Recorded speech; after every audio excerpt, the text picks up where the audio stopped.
Education. जो भी candidate देख रहे हैं ना, फर्स्ट टाइम हो या शुरुआत से आप हमारे साथ जुड़े हुए हैं, अगर जितने भी टॉपिक मैं सीडीपी में आज कराने जा रही हूँ, लगभग 20 टॉपिक्स रहने वाले हैं। एक मैराथन क्लास रहेगी, पेपर 1 पेपर 2 दोनों के लिए ही। यहाँ पे कंप्लीट सीडीपी का कोर्स मैं आपको एक ही क्लास में कराने वाली हूँ, ठीक है।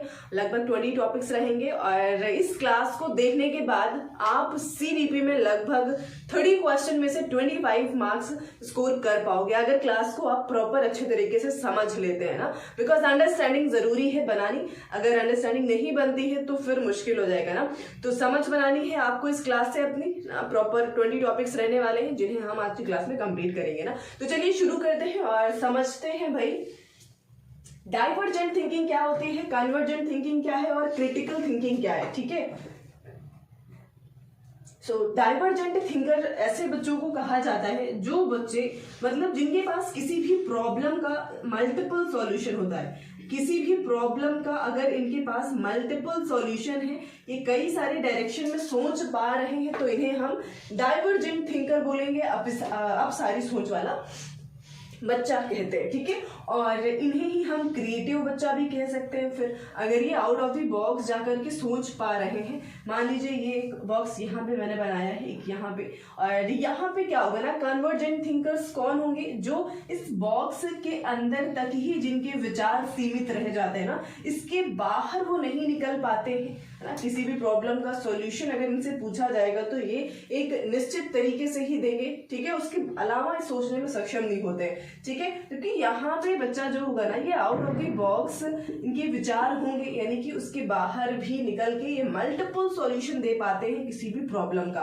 तो इन्हें डाइवर्जेंट थिंकर कह देते हैं, इन्हें कन्वर्जेंट थिंकर बोलेंगे, ठीक है। और इन्हीं बच्चों को हम क्या बोल देते हैं, क्रिएटिव चाइल्ड बोलेंगे। इन्हीं बच्चे को क्रिएटिव चाइल्ड कह दिया जाता है, रचनात्मक बच्चा जिसे बोलेंगे, ठीक है। सो इस तरीके से ये हो जाता है। समालोचनात्मक विचार क्या होते हैं, क्रिटिकल थिंकिंग क्या होती है। तो भाई यहाँ पे मान लीजिए कोई प्रॉब्लम है, उसका सॉल्यूशन फाइंड आउट करना है ना, तो उसके पॉजिटिव और नेगेटिव दोनों पक्षों पर विचार करना ही समालोचनात्मक विचार कहलाते हैं, ठीक है। पॉजिटिव और उसके साथ साथ नेगेटिव दोनों पक्षों पर विचार करने को ही हम क्या कहते हैं, समालोचनात्मक विचार बोलेंगे। और इसके बाद दूसरा टॉपिक हमारा रहेगा, टॉपिक रहेगा सामाजिकरण, सोशलाइजेशन। सामाजिकरण क्या होती है पहले तो ये समझ लीजिए ना। देखिए छोटा सा कोई बच्चा मान लीजिए जिसका अभी जन्म हुआ है, ठीक है, जिसका अभी जन्म हुआ है, और ये बच्चा जो है ना, ये बच्चा भाई अभी कहाँ रह रहा है, अपने परिवार के, अपने घर वालों के साथ में है। सबसे पहले जो बच्चा जिसका जन्म हुआ है अभी अभी, ये किसके साथ रहेगा, अपनी फैमिली के साथ रहेगा, ठीक है। फिर धीरे धीरे क्या होगा, ये फैमिली से लाइक छोटा से बड़ा होगा धीरे धीरे, ठीक है, विकास होगा बच्चे का। और उसके बाद परिवार के बाद फिर इसके दोस्त बनेंगे कुछ ना कुछ, दोस्तों के बाद फिर ये पड़ोसियों के साथ मिलना घुलना शुरू करेगा, फिर और बड़ा होगा, ठीक है, बाल्यावस्था में पहुंचेगा, फिर स्कूल जाना स्टार्ट कर देगा ना। तो इस तरीके से बच्चे का जो सामाजिकरण है, अगर हम बात करते हैं कि लाइक उसके आसपास के जो भी लोग होते हैं उनके तौर तरीके है ना, हर एक रूल रेगुलेशंस जो भी बने हुए होते हैं उनको मानना, समझना, सीखना, वही क्या कहलाता है, वही हमारा सामाजिकरण कहलाता है ना, बच्चे का सामाजिकरण कहलाएगा। तो इस तरीके से बच्चे के अगर हम एक्चुअली क्वेश्चन आपके ऐसे बनते हैं एग्जाम में ना कि सामाजिकरण का प्राथमिक स्रोत कौन होते हैं ना। तो भाई जैसे मैंने शुरुआत में बताया कि बच्चा जन्म हुआ है तो अभी परिवार के साथ में रहेगा ना। परिवार में कौन, कोई भी हो सकता है, माता पिता हो सकते हैं, दादा दादी, भाई बहन, जो भी होंगे उस परिवार में, जो भी उसके आसपास रह रहे होंगे ना जन्म से, वही उसके सोशलाइजेशन का सोर्स हो जाते हैं। और इन्हें ही हम प्राइमरी सोर्स भी कहते हैं ना, इन्हें ही हम प्राइमरी सोर्स बोलेंगे, यानी कि प्राथमिक स्रोत, ठीक है। बच्चे के सोशलाइजेशन का प्राथमिक स्रोत कौन होता है, तो बच्चे का परिवार होता है, बच्चे का फैमिली, यानी कि माता पिता जो भी उसके आसपास रहते हैं, ठीक है, वो हो जाते हैं। अगर यहीं पे अब जैसे मैंने बताया कि भाई परिवार से निकलेगा तो उसके कुछ दोस्त बनेंगे, ठीक है, उसके भाई बच्चे के कुछ दोस्त बनने वाले हैं, राइट। फिर कुछ दोस्त बनेंगे कुछ पड़ोसियों के साथ, नेबर जो होंगे ना, पड़ोसी जो है उसके साथ घुलना मिलना शुरू करेगा, है ना। और साथ में फिर स्कूल जाना शुरू कर देता है ना बच्चा, फिर धीरे धीरे वो स्कूल जाना शुरू कर देगा। तो इस तरीके से ये जो स्रोत आपको नजर आ रहे हैं ना, ये जो सोर्सेस नजर आ रहे हैं, ये सेकेंडरी में आते हैं, यानी कि द्वितीयक बोलेंगे, ठीक है। सोशलाइजेशन का अगर कुछ भी सेकेंडरी सोर्स पूछा जा रहा है ना, तो वो कौन कौन होता है, बच्चे के दोस्त हो जाएंगे, पीयर ग्रुप, उसके नेबर्स, यानी कि पड़ोसी हो जाते हैं, और उसका स्कूल ना। और भी सोर्सेज होते हैं जैसे कि मीडिया हो गया, मोबाइल फोन, ठीक है, मीडिया यानी कि इसमें मोबाइल फोन वगैरह आ जाता है आपका, ठीक है। लाइब्रेरी हो गया,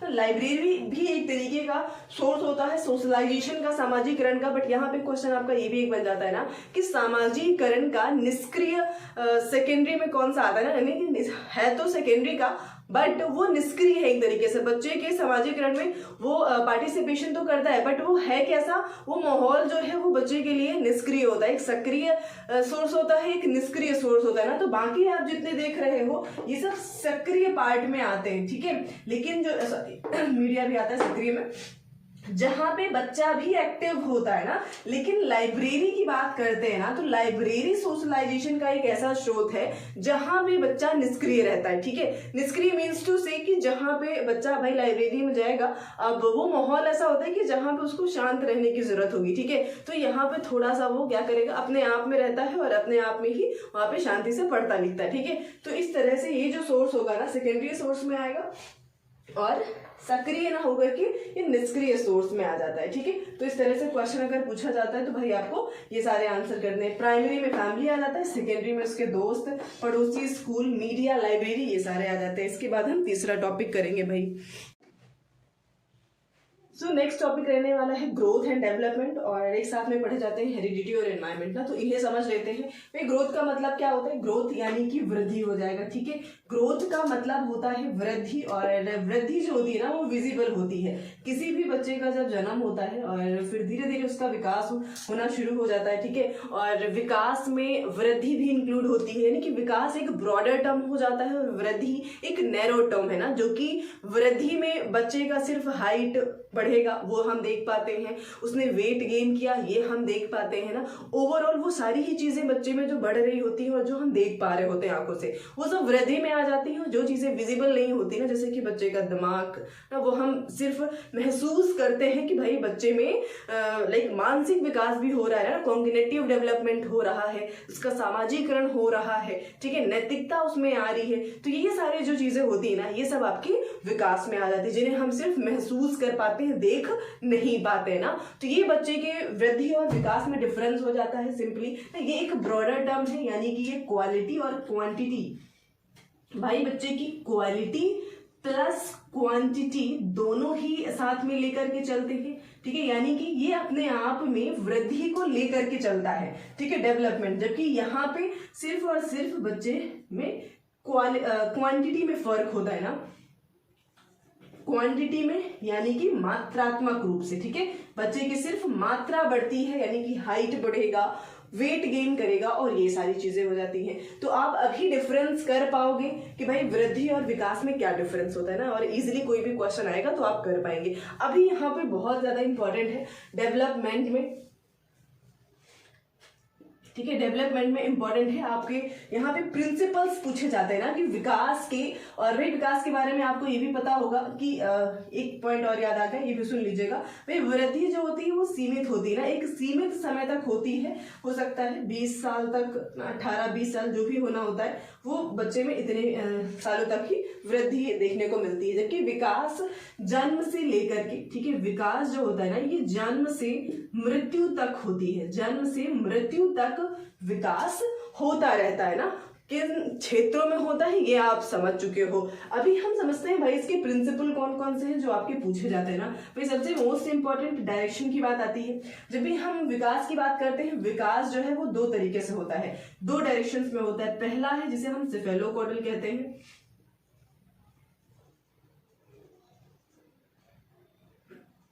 सेफेलोकॉर्डल, और दूसरा जिसे हम प्रॉक्सिमो डिस्टल कहते हैं, ठीक है, प्रॉक्सिमो डिस्टल। दोनों को समझ लीजिए, बहुत इंपॉर्टेंट है भाई। सेफेलोकॉर्डल और प्रॉक्सिमो डिस्टल दोनों के बीच में डिफरेंस ऐसे कर पाएंगे ना। अब जैसे यहाँ पे सी लिखा हुआ है ना, तो यहाँ पे आप बोल सकते हो कि बच्चे का विकास सिर से पैर की तरफ होता है, ठीक है। इस सी के सहारे आप बोल सकते हैं कि बच्चे का जो विकास है वो कैसे होगा, सिर से पैर की तरफ होगा। कैसे होगा भाई, सिर से पैर की तरफ होता है। और प्रॉक्सिमो डिस्टल का मतलब हो जाता है बच्चे का जो विकास है वो केंद्र से बाहर की तरफ, केंद्र से बाहर की तरफ होता है। यहाँ पे तो क्लियर है भाई कि पहले बच्चे का सर डेवलप होता है, फिर धीरे धीरे नीचे की तरफ विकास बढ़ जाता है। लेकिन यहाँ का केंद्र से बाहर की तरफ का मतलब होता है कि बच्चे का पहले बैकबोन डेवलप होगा और बैकबोन के बाद धीरे धीरे फिर वो इधर कंधों की तरफ आते हैं, फिर हाथ, और फिर इस तरीके से आगे मूव करता है ना। तो ये हो जाता है केंद्र से बाहर की तरफ। तो जब भी इस तरीके से, यानी कि बच्चे में पहले ग्रॉस मोटर स्किल्स आती हैं। यहाँ पे ये भी क्वेश्चन पूछ लिया जाता है ना कि बच्चा पहले पेन पकड़ना सीख जाएगा या पहले बॉल को ऐसे होल्ड करना सीख जाएगा ना। तो वो पहले क्या सीखेगा भाई, पहले वो अपने ग्रॉस मोटर स्किल्स को गेन करता है ना, यानी कि अपने हाथ को इस्तेमाल करना वो पहले सीखेगा, उसके बाद में वो अपने फिंगर्स को इस्तेमाल करना सीखता है ना। तो इसे ही कहा जाता है प्रॉक्सिमो डिस्टल, यानी कि केंद्र से बाहर की तरफ का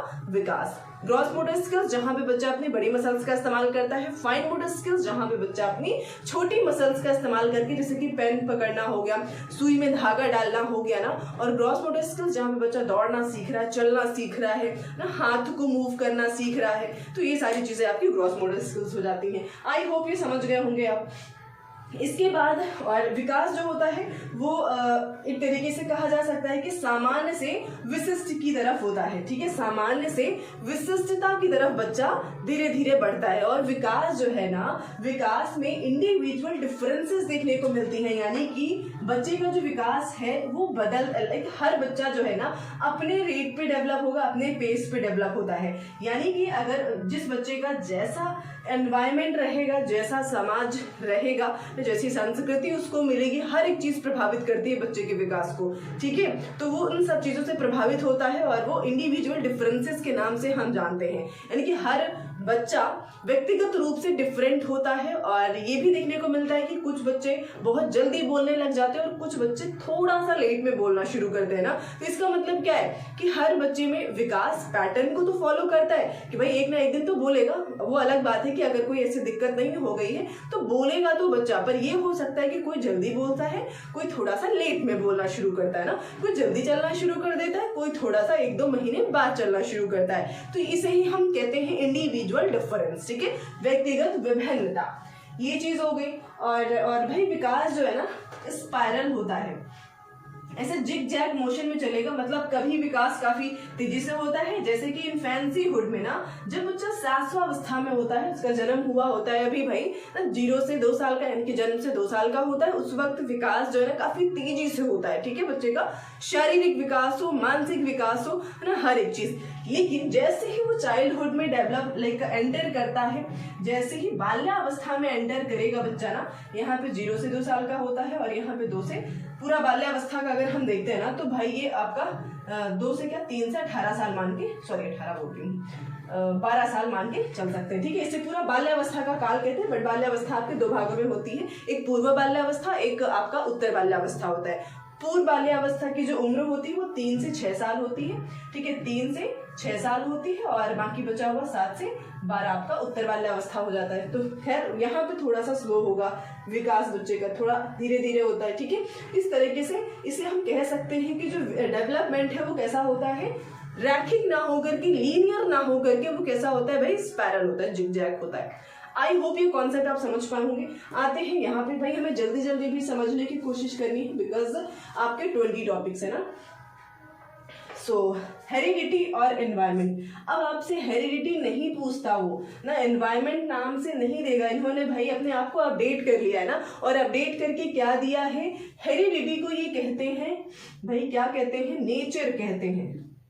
हेरिडिटी को ये नेचर कह देते हैं और एनवायरनमेंट को ये नर्चर कह देते हैं। एनवायरनमेंट को नर्चर कह देते हैं। तो ये चीजें आप अपने मस्तिष्क में ना बिठा लीजिए भाई अच्छे से। ठीक है, कि नेचर और नर्चर क्या है। नेचर की बात करेंगे तो वो आप हेरिडिटी से कनेक्ट करोगे, नर्चर की बात करेंगे तो वो आपका एनवायरनमेंट है। भाई ऐसा कहा जाता है ना कि भाई जो बच्चे का विकास है, डेवलपमेंट है, वो हेरिडिटी और एनवायरनमेंट का मल्टीप्लिकेटिव होता है। क्या होता है, मल्टीप्लिकेटिव होता है, गुणात्मक होता है। ना ही योगात्मक बोलेंगे और ना ही ऋणात्मक, या फिर कुछ भी नहीं याद रखना है, सिर्फ और सिर्फ गुणात्मक होता है। ठीक है, और नेचर नर्चर आप समझ चुके हैं। ठीक है, किससे किसको कनेक्ट करना है आपको यहाँ पे। तो भाई मान लीजिए किसी बच्चे का जन्म हुआ है और उसको हेरिडिटी में बड़े अच्छे गुण मिले हुए हैं ना, लेकिन अगर आपने उसको भैया इन्वायरमेंट बहुत बेहतरीन दे दिया ना, मतलब गंदा इन्वायरमेंट दे दिया, जन्म होने के बाद उसको उतना बेहतर इन्वायरमेंट नहीं मिल पाया, इतना एक बढ़िया एक्सपोजर नहीं मिल पाया ना, तो हेरिडिटी में जो भी उसको जीन्स मिले होंगे ना अपने माता पिता से, अपने पूर्वजों से, वो सारा ही उसका सत्यानाश हो जाना है। ठीक है, तो ये चीजें बहुत ज्यादा इफेक्ट करती हैं। किसी एक चीज पे आप लाइक किसी एक चीज को अगर क्वेश्चन आता है केवल लगा हुआ ना, कि केवल अनुमानसिकता किसी चीज के लिए, बच्चे के विकास के लिए रिस्पॉन्सिबल है क्या, बिल्कुल गलत कर देना है। केवल पर्यावरण, बिल्कुल गलत कर देंगे। भाई दोनों इक्वली इंपॉर्टेंट है। ठीक है, मान लीजिए बच्चे को हेरिडिटी में बहुत अच्छे जीन्स नहीं मिले हुए हैं ना, लेकिन अगर आपने उसको एनवायरमेंट अच्छा दिया, पर्यावरण अच्छा दिया है ना, तो भाई उसका विकास यहाँ से यहाँ पहुंचने वाला है। समझ रहे हैं? तो ये सारी चीजें होती है, काफी इंपॉर्टेंट है और इसको आप दिमाग में रखेंगे। इसके बाद हम नेक्स्ट टॉपिक लेते हैं। अगला टॉपिक रहने वाला है CCE, असेसमेंट एंड इवेल्युएशन, और इधर हम समझेंगे मोटिवेशन को ना। पहले समझ लेते हैं भाई कि हमारा CCE क्या होता है ना। CCE का मतलब हो जाएगा कंटिन्यूअस कॉम्प्रिहेंसिव इवेल्युएशन। CCE का फुल फॉर्म क्या होता है भाई? कंटिन्यूअस कॉम्प्रिहेंसिव इवेल्युएशन, यानी कि सतत व्यापक मूल्यांकन। ठीक है, इसे क्या बोलते हैं भाई? हम सतत व्यापक मूल्यांकन बोलेंगे। अब ये होती क्या है, हम ये जल्दी से समझ लेते हैं। ठीक है, सतत व्यापक मूल्यांकन।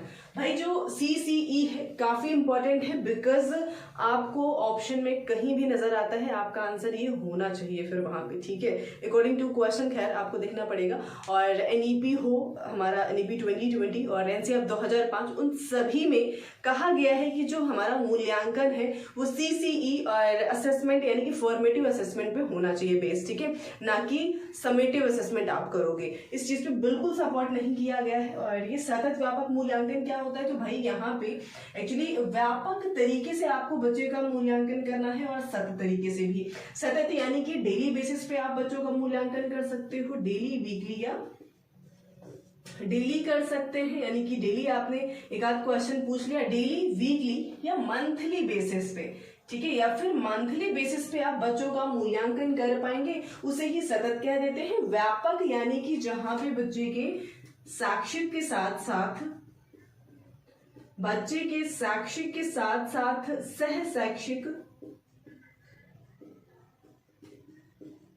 क्षेत्रों का भी अगर आप मूल्यांकन करते हो तो उसे ही कहा जाता है व्यापक। ठीक है, शैक्षिक यानी कि बच्चे के एजुकेशन से रिलेटेड जो भी वो पढ़ाई क्लासरूम में कर रहा है, अपनी किताबें इन सब का इस्तेमाल करके ना जो भी सीख रहा है उसे हम शैक्षिक कह देते हैं। और सह शैक्षिक यानी कि को करिकुलर एक्टिविटीज, जो बच्चा या बच्ची जो भी है वो अदर चीजें जो भी कर रहा है ना, हो सकता है उसे गेम्स में इंटरेस्ट हो, डांसिंग, कोई भी एक्टिविटी हो सकती है एक्सेप्ट स्टडी, तो उसे ही कहा जाता है भाई सह शैक्षिक क्रियाएं। तो इस तरीके से इन दोनों का मूल्यांकन करना है ना। जरूरी नहीं कि हर बच्चा पढ़ने में बहुत अच्छा हो, और ये भी हो सकता है कि कोई बच्चा भाई पढ़ने में बहुत अच्छा हो। तो हर एक पक्ष को बच्चे का जांचना है और आपको उस तरीके से मूल्यांकन करना होगा। और इस चीज को भाई हमारे NEP 2020 NCERT सब सपोर्ट करते हैं। आते हैं असेसमेंट पे ना, तो असेसमेंट को हम कुछ इस तरीके से समझेंगे भाई, एरेज करना पड़ेगा। असेसमेंट जो है आपका दो तरीके का होता है। एक जिसे हम कहते हैं फॉर्मेटिव असेसमेंट, यानी कि रचनात्मक, और जैसा नाम है भाई एकदम काम भी कुछ वैसा ही करता है ये। और दूसरा है योगात्मक, यानी कि समेटिव, जिसे हम योगात्मक कहते हैं। ठीक है, तो भाई रचनात्मक कौन सा होता है? भाई फॉर्मेटिव असेसमेंट वो होगा सेम जैसे हमने CCE में समझा ना, कि बच्चे को आप सिर्फ एनुअल एग्जाम या फिर उसका हाफ ईयरली एग्जाम्स ना लीजिए भाई, समेटिव एग्जाम्स को सपोर्ट नहीं किया जाता, ठीक है। आप एनुअल या हाफ ईयरली ना लेकर के आप बच्चे को वीकली बेसिस पे असेस कर लीजिए, ठीक है। और जितना आपने एक वीक में टेस्ट लिया होगा ना, वो चीज़ें क्या होती है कि वो नेक्स्ट में इंक्लूड नहीं करी जाती, ताकि बच्चों का जो बर्डन है वो थोड़ा सा कम होता रहे। ऐसा नहीं है कि पूरा सिलेबस लेकर के शुरुआत से चलते आ रहे हैं, और जैसे कि एनुअल एग्जाम और हाफ ईयरली में होता है काफ़ी ज़्यादा सिलेबस होता है, और ऐसा होता भी आ रहा है कि मतलब पूरा सिलेबस शुरुआत से लेकर के अंत तक पूछा जाता है, जिसकी वजह से काफ़ी ज़्यादा बर्डन रहता है बच्चों को, रटो है ना, फिर रटना ही पड़ता है। तो इस तरीके से चीज़ों को, बोझ को कम करने के लिए फॉर्मेटिव असेसमेंट किया जाता है, जहाँ पे आप मंथली बेसिस पे बच्चों का असेसमेंट कर सकते हो और बच्चों में सुधार करना है आपको, ठीक है। मेन फोकस क्या होना चाहिए, बच्चों में इंप्रूवमेंट फोकस होना चाहिए, फीडबैक लीजिए आप, और इस तरीके से ना। जबकि समेटिव में क्या होता है, यहाँ पे आपको बच्चे का रिजल्ट डिक्लेयर करना होता है भाई, कि बच्चा फेल है या फिर पास है, ठीक है। तो इस तरह से समेटिव कभी भी पॉजिटिव नहीं होता है और फॉर्मेटिव हमेशा अच्छा माना जाएगा। तो ये चीजें समझ चुके हैं। और मूल्यांकन क्या होता है ना, तो मूल्यांकन एक ब्रॉडर टर्म हो जाता है, सॉरी इवैल्यूएशन, मूल्यांकन, हाँ जो भी कहना चाहिए आप, और ये एक ब्रॉडर टर्म है और अपने आप में मापन के साथ साथ यानी कि मेजरमेंट को तो रखता ही है और असेसमेंट को भी अपने आप में समाहित करके चलता है, और उसे ही हम क्या कह देते हैं, इवैल्यूएशन कह देते हैं ना। तो अपने आप में ब्रॉडर टर्म है तो अच्छा ही माना जाता है, ठीक है। बस अकॉर्डिंग टू क्वेश्चन आपको अपना आंसर करना होगा। तो ये रहा ये कॉन्सेप्ट, आई होप समझ गए होंगे। आते हैं अभी मोटिवेशन पे ना। तो भाई अभी प्रेरणा क्या है, मोटिवेशन क्या है। तो मोटिवेशन जो है ये दो तरीके से पूछे जाते हैं और बहुत ज्यादा यहाँ से क्वेश्चन बनते हैं ना। एक मोटिवेशन का टाइप होता है जिसे हम कहते हैं इंट्रिंसिक, और दूसरा होता है एक्सट्रिंसिक, यानी कि आंतरिक अभिप्रेरणा होती है एक होती है आंतरिक अभिप्रेरणा, एक होती है बाह्य अभिप्रेरणा, एक होती है बाह्य अभिप्रेरणा, ठीक है। तो भाई ये आंतरिक अभिप्रेरणा क्या होती है, तो जो बच्चे आंतरिक रूप से अभिप्रेरित होते हैं ना वो हमेशा अच्छे माने जाते हैं, बच्चा हो बड़ा हो कोई भी हो। और जो बाह्य रूप से अभिप्रेरित होते हैं ना वो कभी भी बेहतर नहीं माना जाता है। अब ये है क्या, समझ लीजिए, मान लीजिए कोई बच्चा इसलिए पढ़ाई कर रहा है क्योंकि उसको पता है कि अगर हम इस बार फर्स्ट आ गए ना तो भाई साइकिल मिलने वाली है हमको, तो मम्मी पापा साइकिल दिलाएंगे और स्कूल में भी बड़ा अच्छा प्राइज रखा गया है, फर्स्ट जो बच्चा फर्स्ट आने वाला है तो वो इसलिए पढ़ाई कर रहा है क्योंकि उसको प्राइज पे उसकी नजर है। इस बारी पापा ने बोला है भाई कि अच्छे नंबर ले आओ, फर्स्ट आ जाओ क्लास में, साइकिल मिल जाएगी तुम्हें। तो वो इसलिए नहीं पढ़ रहा है क्योंकि उसकी इच्छा है, उसे पढ़ना अच्छा लगता है, वो सिर्फ इसलिए पढ़ रहा है ताकि उसे गिफ्ट मिल जाए ना। तो इसे ही कहते हैं हम बाह्य अभिप्रेरणा, और या फिर मार के डर से हो ना कि भाई मार पड़ेगी, हमें डांट पड़ेगी, इस वजह से पढ़ रहा हो तो भी वो बाह्य अभिप्रेरणा में ही आता है। जबकि आंतरिक, जब बच्चा अपनी रुचि से अपने इंटरेस्ट से पढ़ रहा हो ना कि भाई उसको अच्छा लगता है ये काम करने में, तो उसे हम आंतरिक अभिप्रेरणा कहते हैं और ये हमेशा अच्छा माना जाएगा, ठीक है। आगे आते हैं, यहाँ पे आप देख रहे हो काफी ज्यादा इंपॉर्टेंट है, यहाँ से भी क्वेश्चन बनते हैं आपके। मैस्लो ने जो एक्चुअली अपना हायरार्की दे रखा है प्रॉपर, यहाँ पे एक तरीके से आवश्यकता जो नीड होती है ना, और नीड ही एक ऐसा शब्द है जो किसी को भी क्या करता है, प्रेरित करता है, मोटिवेटेड रखता है ना। तो वही यहाँ पे उन्होंने समझाया हुआ है कि किस तरीके से इंसान जो कि एक तरीके से शुरुआत करता है, उसकी सबसे पहली नीड क्या होती है। उसकी पहली नीड होती है फिजिकल नीड, यानी कि शारीरिक आवश्यकता है ना, जैसे कि घर, रोटी, कपड़ा, मकान जिसे कहते हैं हम। भाई पहली चीज क्या चाहिए होती है कि उसे जो शरीर है उसको ढकने के लिए कपड़े मिल जाए, रहने के लिए घर मिल जाए और खाने के लिए कुछ थोड़ा बहुत खाना मिल जाए। तो अगर ये चीजें, पहली नीड ये होती है, ठीक है, जो कि पहले स्टेप में होता है। और इसके बाद जब ये फुलफिल हो जाती है इंसान की, तो फिर उसकी आकांक्षाएं बढ़ती हैं और उसको अभी चाहिए सेफ्टी, अभी उसको सुरक्षा चाहिए भाई, ठीक है। वो सुरक्षा किसी भी तरीके की हो सकती है, ठीक है। फिर ओवरऑल फिर वो चीज़ें दुनिया भर की करता है ना, अपने आप को सुरक्षित करने के लिए, अपने आप को सेव करने के लिए ना, इस तरह से चीज़ें करेगा। और जब वो अपनी दूसरी नीड को भी पूरा कर लेता है ना, फिर पहुंचता है वो तीसरे पे, और एंड दैट इज बिलोंगिंगनेस, यानी कि प्रेम, जहाँ पे भाई अब उसको प्रेम भी चाहिए होता है ना, माता पिता का प्रेम हो, फ्रेंड्स हो ना, अदर जो भी रिलेशंस हैं। तो इस तरह से ये सारी चीज़ें हो जाती हैं। फिर उसके बाद एस्टीम की हम बात करेंगे, एस्टीम नीड की बात करेंगे।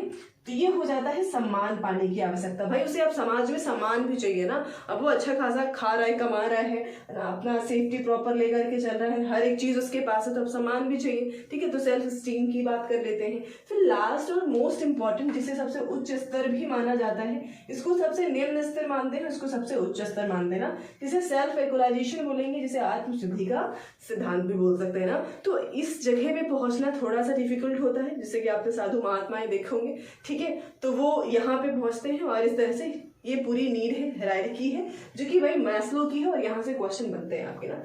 और इसके बाद ओके, सो यहाँ पे एक छोटा सा सर्कल आप देख पा रहे हो ना, यहाँ से भी क्वेश्चन पूछ लेते हैं ना कि भाई नीड है ना, है जो नीड है, आवश्यकता होती है ना, यही क्या है, मोटिवेशन की जननी है ना। अभिप्रेरणा तो अभी तो हमें महसूस होती है, लेकिन हम तभी तो अभिप्रेरित होते हैं किसी चीज के लिए लेकर के ना, जब हमें नीड होती है। और अभी आप अभिप्रेरित हो किस लिए, आपको सीटेट एग्जाम क्वालिफाई करना है, ताकि आप अदर एग्जाम्स में अपीयर हो पाओ ना। तो ये आपकी नीड है कि आप यहाँ हो, पढ़ रहे हो, और ताकि आप अपना एग्जाम क्वालिफाई कर पाए। ठीक है, ठीक है, समझ गए। तो आते हैं नीड के बाद ड्राइव। अब नीड जो है आपकी, वो आपको खींच कर लेके जाती है ना, कि भाई आपको यहाँ, आप इस क्लास में हो ना, क्यों हो, क्योंकि आपको पता है कि ये क्लास चल रही है, यहाँ पे सीडीपी का कंप्लीट कोर्स चल रहा है, आपको पढ़ना जरूरी है, आप पढ़ लोगे, समझ लोगे, आप अपने क्वेश्चन कर पाओगे ना सीडीपी के। तो ये जो आप यहाँ तक आए हो ना, इसी को हम ड्राइव कहते हैं। आप पढ़ रहे हो, जबरदस्ती पढ़ने में लगे हुए हो ना, तो इसे ही हम क्या बोलेंगे भाई, ड्राइव बोलेंगे। उसके बाद फिर क्या करना होता है कि लाइक चीजें जो होती है ना, स्टिमुलस जिसे कह सकते हो, ठीक है, स्टिमुलस बोलेंगे, यानी कि जो एक तरीके से कहते हैं ना कि क्या बोला जाएगा इसको भाई, स्टिमुलस, यानी कि जैसे कि आपको सामने, आपको पता है कि क्या पढ़ना है और क्या नहीं पढ़ना है ना, जो आपको अपनी तरफ खींच के लेकर के आए अपने पास में। लाइक एक तरीके से मान लीजिए डॉगी है ना, और डॉगी को भूख लगी है, तो भूख, उसके लिए स्टिमुलस का काम क्या करेगा, वो रोटी करेगी। अगर उसको एक रोटी मिल गई तो वो उसके लिए स्टिमुलस का काम करने वाली है ना, तो वो भाग के उस तरफ जाता है। तो इसी तरीके से आप सबकी भी सिचुएशन हो रखी है, ठीक है, डॉगी से कंपेयर नहीं कर रहे हैं, ठीक है। तो यहाँ पे आपको अभी आपकी बुक हो सकती है, आपका स्टिमुलस क्या हो सकता है, कुछ भी हो सकता है। आप इस क्लास में हो तो ये भी आपके लिए स्टिमुलस का काम कर रहा है ना, कि यहाँ पे क्लास चल रही है तो भाई जल्दी से भाग के आप वहां पहुंचते हो उस क्लास को देखने के लिए। इन टीचर से पढ़ रहे होते हैं तो वहां पे आप जाकर के देख रहे होते हो उनकी क्लासेस। तो ये सब क्या है, स्टिमुलस ही तो है आपकी, ठीक है। ड्राइव जो आपको एक जगह से उठाता है कि भाई उठो, कुछ करो, करना तो पड़ेगा ना, वो ड्राइव है। और स्टिमुलस क्या है, जिसके लिए आप भाग के पहुंचते हो ना, कि भाई ये क्लास हमें देखनी है, ये क्लास देखनी जरूरी है क्योंकि मुझे ये कॉन्सेप्ट नहीं आता है। तो इस तरीके से ये कह सकते हैं। गोल डायरेक्टेड बिहेवियर, भाई अभी भी आप लगे हुए हो पढ़ने में ना, आपके 15-20 दिन बचे हुए हैं और अभी भी आप किस तरीके से आप अपने गोल को अचीव कर पाओ ना, इस लक्ष्य में आप आगे बढ़ते जा रहे हो, तो उसे हम ऐसा बिहेवियर बोल सकते हैं। और अराउजल यानी कि जो अभी भी आप अभिप्रेरित हो रखे हो ना, यानी कि जो भी चीजें हैं आप अभी भी वैसा ही अपना गोल ओरिएंटेड बिहेवियर रख के चल रहे हैं, तो इसे अराउजल बोलेंगे। और जैसे ही आपने क्या किया, अपने लक्ष्य की प्राप्ति करी, आपने अपना एग्जाम दिया, क्वालिफाई कर लिया, उसके बाद क्या होगा भाई, एग्जाम देने के बाद क्या होगा, रिजल्ट देखा और हमें थोड़ा सा शांति मिल गई और हमारी जो नीड थी ना वो फुलफिल हो गई है। तो अभी क्या होगा, रिडक्शन ऑफ अराउजल, यानी कि जो भी हमारे अंदर जो उथल पुथल मची हुई थी ना भाई सीटेट को क्वालिफाई करने की, वो अब थोड़ा सा शांत पड़ जाएगा, ठीक है। तो इस तरह से ये पूरा प्रोसेस है जो कि इतने स्टेप्स में चलती हैं चीजें और आपको समझ में आनी चाहिए ना, यहाँ से क्वेश्चन बन जाते हैं आपके। सो ये कॉन्सेप्ट रहा। इसके बाद हम अगला टॉपिक है आपका चाइल्ड सेंटर्ड एजुकेशन, यानी कि बाल केंद्रित शिक्षा, प्रोग्रेसिव एजुकेशन, और यहाँ पे ब्लूम्स टैक्सोनॉमी, इन तीनों को हम समझते हैं जल्दी से, ठीक है। भाई बाल केंद्रित शिक्षा की बात करते हैं ना हम, जिसे चाइल्ड सेंटर्ड एजुकेशन कहते हैं। तो यहाँ पे क्या होता है कि बच्चे को केंद्र में रखना होता है। फॉर एग्जाम्पल अगर ये बच्चा है, ठीक है, तो आपको अपना पूरा जो भी सिस्टम है, ठीक है, पढ़ाने से लेकर के पढ़ाने का तरीका, आपका लाइक पाठ्य पुस्तक, जो भी चीजें हैं, करिकुलम, हर एक चीज आपको बच्चे के अकॉर्डिंग ही रखना होगा, ठीक है। यानी कि बच्चे को सेंटर में रखिए। अगर आपको ऐसा महसूस होता है कि भाई करिकुलम में कुछ ऐसी डिफिकल्टी है जो बच्चे के अकॉर्डिंग बेहतर नहीं है, तो आपको चेंज करना पड़ेगा। यानी कि यहाँ पे आपको अपना बिहेवियर थोड़ा सा फ्लेक्सिबल रखना है, यानी कि जहाँ पे नीड हो अकॉर्डिंग टू नीड आप चीज़ों को बदल सकें, अपने बिहेवियर को। इवन करिकुलम में भी अगर बदलाव की जरूरत महसूस होती है ना, तो वो भी आप करो है ना, करने की जरूरत है तो बिल्कुल करिए, ठीक है। ओवरऑल बच्चे को सेंटर में रखना है ना। जैसे कि हमारी जो एक तरीके से पुरानी एजुकेशन सिस्टम थी ना, वो कहती थी कि भाई टीचर सेंटर्ड थी एक तरीके से, मतलब टीचर अपने अकॉर्डिंग जैसा उसको बेहतर लगता था वो उस तरीके से बदलाव कर लेता था, बच्चे को सेंटर में नहीं रखा जाता था। लेकिन आज के वक्त में जब हमारा NEP 2020 है, NCF है, ये सभी एक तरह से कहते हैं कि बच्चे के अकॉर्डिंग आपको सारी प्लानिंग करनी है, ना कि अपने को भाई सुविधा देने के लिए आपको कुछ भी करना है, ठीक है। तो इस तरीके से इसे हम कहते हैं बाल केंद्रित शिक्षा। अब प्रोग्रेसिव एजुकेशन क्या होती है? तो भाई प्रोग्रेसिव एजुकेशन ना इसी से कनेक्टेड है। अगर क्लासरूम में अगर शिक्षा एजुकेशन सिस्टम चाइल्ड सेंटर्ड है, बच्चे पे फोकस्ड है, बच्चे को सेंटर रख करके ही चीजें करी जाती है ना प्लान, तो हम उसे प्रोग्रेसिव एजुकेशन कह सकते हैं ना, प्रगतिशील शिक्षा कह सकते हैं। और यहाँ पे बहुत सारी चीजें हैं जैसे बच्चों को लेकर के बात करी जाती है, यानी कि बच्चों के होलिस्टिक डेवलपमेंट पे, ठीक है, बच्चों के होलिस्टिक डेवलपमेंट पे फोकस किया जाता है, ठीक है। ओवरऑल हर पक्ष का विकास होना चाहिए ना, बच्चे का कॉग्निटिव डेवलपमेंट हो, चाहे है ना बच्चे का फिजिकल डेवलपमेंट हो, है ना बच्चे का सोशल डेवलपमेंट हो, हर एक पक्ष पे फोकस करना है और हर एक पक्ष का विकास होना चाहिए, ठीक है। और बहुत सारी चीजें होती हैं जहाँ पे इवेल्युएशन के लिए भाई आपको CCE का इस्तेमाल करना है, फॉर्मेटिव असेसमेंट आप करेंगे ना कि समेटिव असेसमेंट करेंगे, तो इस तरह से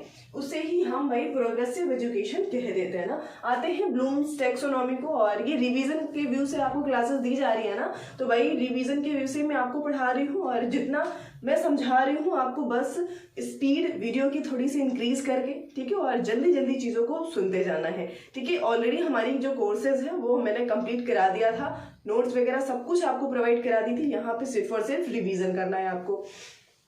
हम ब्लूम्स टैक्सोनॉमी की बात करते हैं ना, तो ये जो एक तरीके से इनकी टैक्सोनॉमी है ये कहती क्या है भाई, किस चीज पे बेस्ड है? तो ये जो शैक्षिक उद्देश्य होते हैं ना, यानी कि जो एक तरीके से एजुकेशनल ऑब्जेक्टिव्स हैं कि किस तरीके से आप बच्चे को शिक्षा दे रहे हो ना, क्या डायरेक्शन होना चाहिए, उसमें क्या क्या चीजें इंक्लूड होनी चाहिए, बच्चे के कौन कौन से पक्ष है जिन पे फोकस करना चाहिए ना, तो इनकी जो लाइक टैक्सोनॉमी है वो 3 चीजों पे बेस्ड है। 3 तरह से इन्होंने उसको डिवाइड किया है, ऐसा भी कह सकते हैं आप, ठीक है। एक होता है कॉग्निटिव डोमेन, ठीक है। दूसरा है आपका इफेक्टिव डोमेन, भावात्मक पक्ष जिसे कहते हैं, इफेक्टिव डोमेन कहेंगे, ठीक है। और तीसरा हो जाएगा आपका साइकोमोटर डोमेन, जिसे हम प्रक्रियात्मक या गत्यात्मक डोमेन भी कह सकते हैं, ठीक है, पक्ष।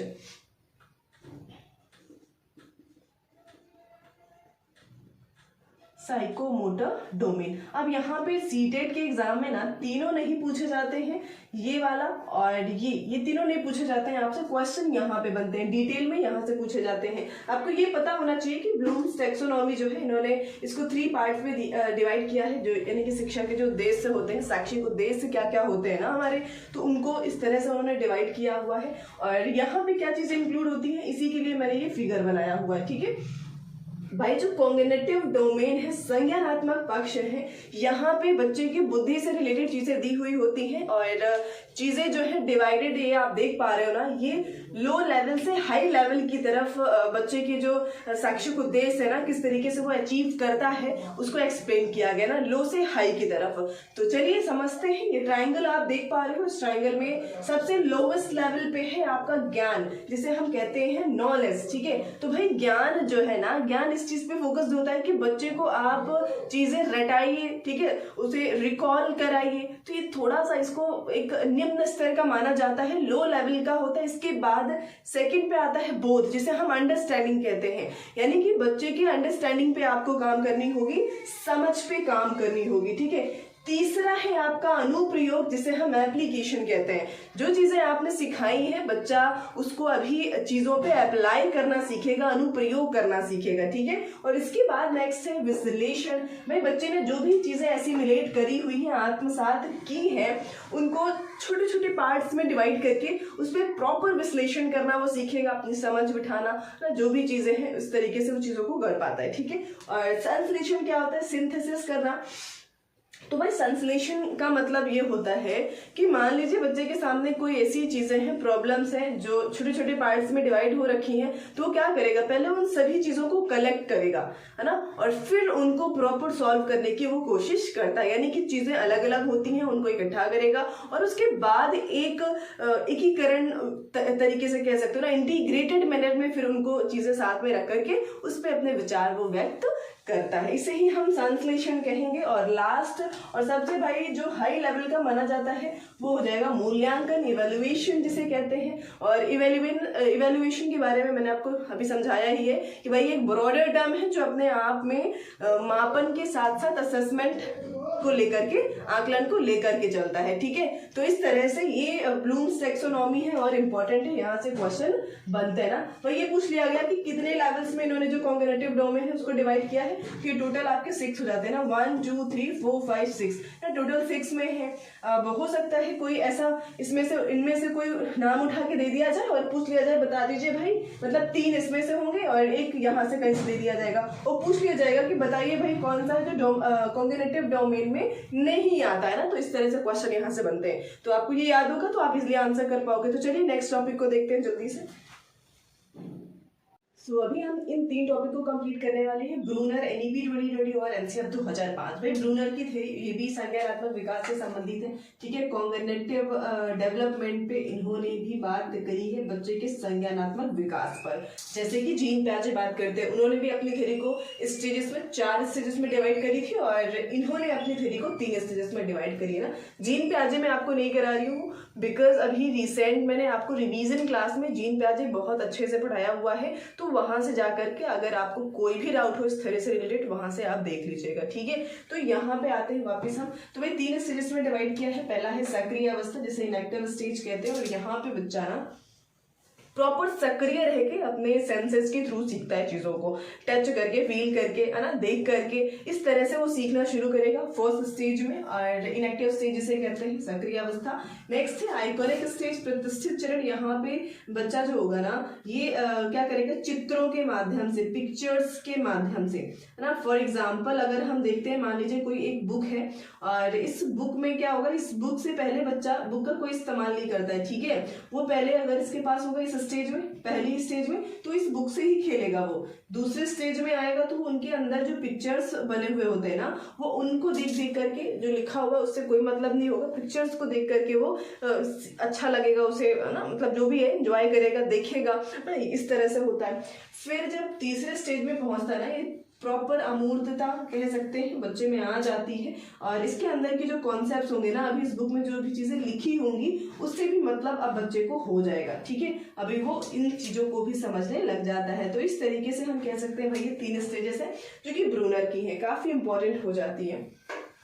अब एनईपी 2020 की बात करते हैं, नेशनल एजुकेशन पॉलिसी, जो कि 2020 में आती है। इससे पहले भी आ चुकी थी 2, जो कि 1968 में आती है और दूसरी आती है 1986 में ना। याद करना इन्हें ईजी हो जाता है क्योंकि अपोजिट यहाँ पे नंबर्स होते हैं ना।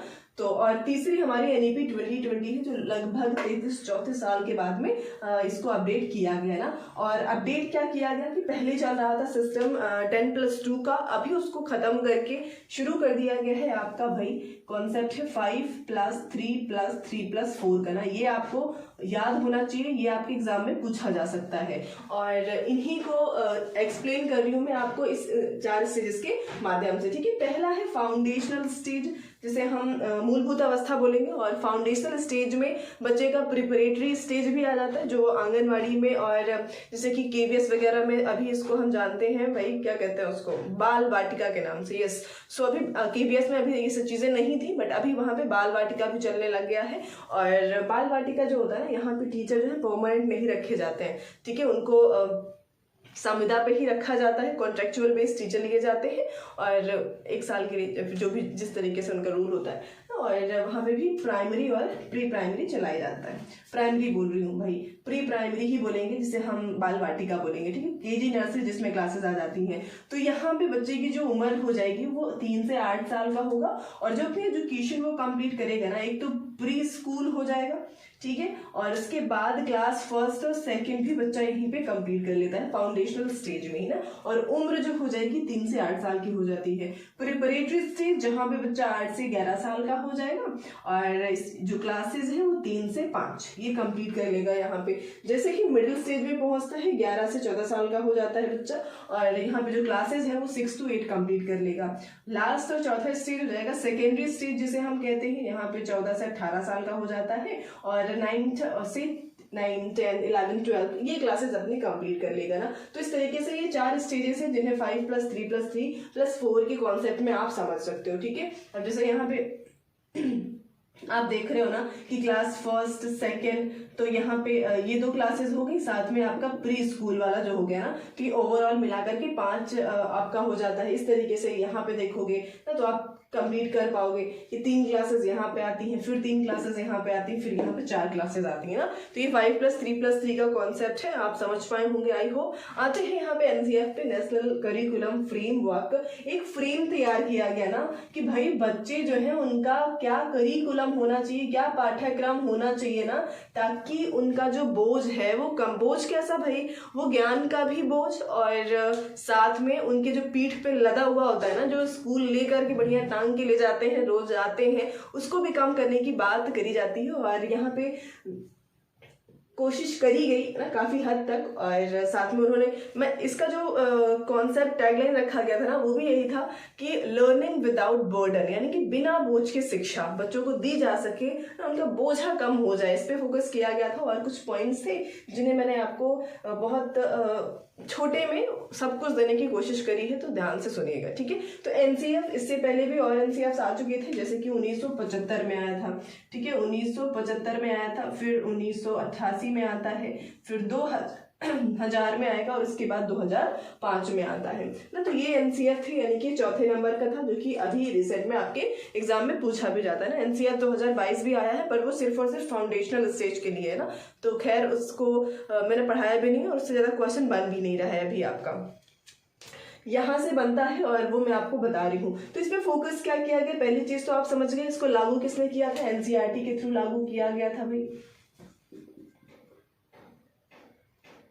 ठीक है, एनसीईआरटी के थ्रू लागू किया गया था 2005 में। और लर्निंग विदाउट बर्डन, इस पे फोकस किया गया था, ठीक है। लगभग 22 भाषाओं में ट्रांसलेट किया गया था और लगभग 17 जो राज्य थे उन्होंने अपने राज्यों पे अप्लाई किया था, ठीक है, अपने करिकुलम में इस चीज को। क्योंकि भाई एजुकेशन आपको भी पता है कि समवर्ती सूची का विषय है, तो किसी को इसके लिए बाध्य नहीं किया जा सकता ना, जो चाहे वो अप्लाई करे, जो नहीं चाहता वो ना करे, ठीक है। अब हॉलिस्टिक डेवलपमेंट की बात करते हैं, तो हॉलिस्टिक डेवलपमेंट यानी कि बच्चे के ओवरऑल हर पक्ष के विकास पे फोकस किया गया था एनसीएफ में। बच्चों को कॉन्सेप्चुअल नॉलेज देनी है, ना कि रोट लर्निंग उनको कराना है, ठीक है, रोट लर्निंग नहीं कराना है भाई, उन्हें कॉन्सेप्चुअल ज्ञान देना है, नॉलेज देना है। आउटसाइड द स्कूल, बच्चों को स्कूल के बाहर से कनेक्ट करना है और उन्हें सिखाना है आपको। ऐसा नहीं है सिर्फ किताबी कीड़ा नहीं बनाना है बच्चों को, ठीक है।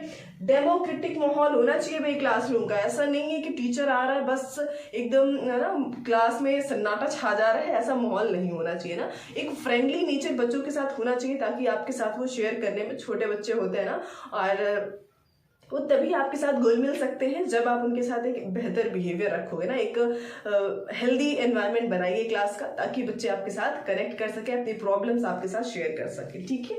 नेक्स्ट एग्जाम फ्लेक्सिबल्स बनाने हैं भाई, और सीसीई को फॉलो करना है। फ्लेक्सिबल यानी कि ऐसा नहीं है कि मान लीजिए कोई बच्चा लर्निंग डिसेबिलिटी जैसे हो रखी है और आपने उसके साथ कोई फ्लेक्सिबिलिटी नहीं दिखाई, 30 मिनट का एग्जाम था, नॉर्मल बच्चे को भी आप 30 मिनट दे रहे हो, उसे भी 30 मिनट दे रहे हो ना, तो ऐसा नहीं करना चाहिए आपको।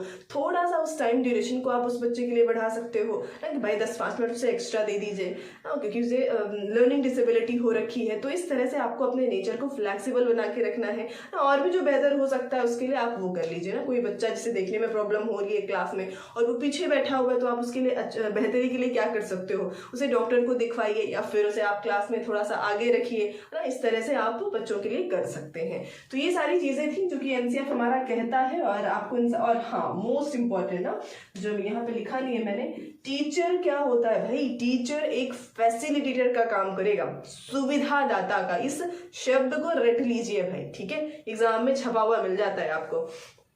टीचर सिर्फ और सिर्फ सुविधा देगा बच्चों को, ना कि वो सारे काम कर देगा, पका के दे देगा, बच्चे खा लेंगे बढ़िया। तो ऐसा नहीं करना है, बच्चों को खुद करने का मौका दीजिए भाई। लर्निंग बाय डूइंग, करके सीखें बच्चे, ठीक है, उन्हें प्रॉपर एक्सपोजर दीजिए, वो आपका काम है, और उन्हें करने का मौका दीजिए, ठीक है, सीखने का मौका दीजिए। तो ये रही क्लास हमारी। आई होप सेशन आपके लिए हेल्पफुल रहा हो। मैंने लगभग 20 टॉपिक्स आपके इसी क्लास में कंप्लीट करे हैं, और सेशन अच्छा लगा हो तो लाइक जरूर करिएगा वीडियो को, और शेयर भी कर देंगे। एक शेयर तो बनता है ना भाई, इतनी मेहनत का थोड़ा सा एक कहते हैं ना फीडबैक आप कॉमेंट में जरूर दीजिएगा, क्लास कैसी रही। और भी कोई किसी टॉपिक पे डाउट हो जो कि यहाँ पे हम ना ले पाए हो तो आप जरूर बताइएगा, उनको भी हम कवर अप करेंगे।